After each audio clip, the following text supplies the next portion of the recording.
Now, no doubt these incidents, plus other troubling events in the region, have overshadowed the Third World Peace Forum. This year's event will focus on security in the Asia-Pacific region. CCTV's Tang Bo has more. More than 500 guests, including former politicians and renowned experts from all over the world, gathered to exchange views on international security issues. Peace and development have long been the common aspiration of people in Asia and the world. The international situation is undergoing tremendous changes. The world is still far from being tranquil. Regional turbulences keep flaring up, and traditional and non-traditional security issues are intertwined and affect each other. So a new way of thinking and new measures are needed for regional security and cooperation. As one of the most important bilateral ties in the region, Sino U.S. relations have been going through ups and downs for decades. It has been just a year since Presidents Xi Jinping and Barack Obama proclaimed a new type of major power relationship. But such optimism has been overshadowed by a series of troubling events.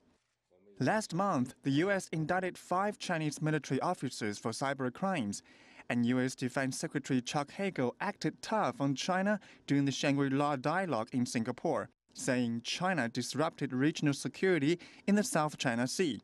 In a strong response, China criticized his remarks as being hegemonic. All this is happening while the U.S. promises enduring support for its Asian allies.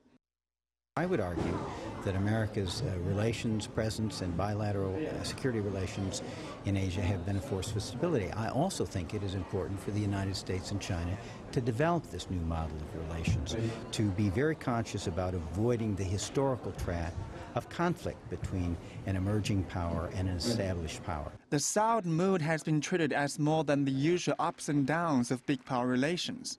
So the question is not whether a new type of relationship is in the offing, but rather if the bilateral ties have reached a tipping point.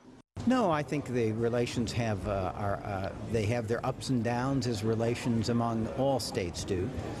But I think there is really an opportunity now for the two countries to focus on developing the kind of new model for major country relations that President Xi has proposed.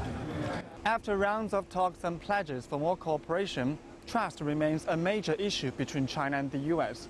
The biggest challenge is still how both sides can put aside their differences and trust each other enough to work towards a common security. Tang Bo, CCTV, Beijing.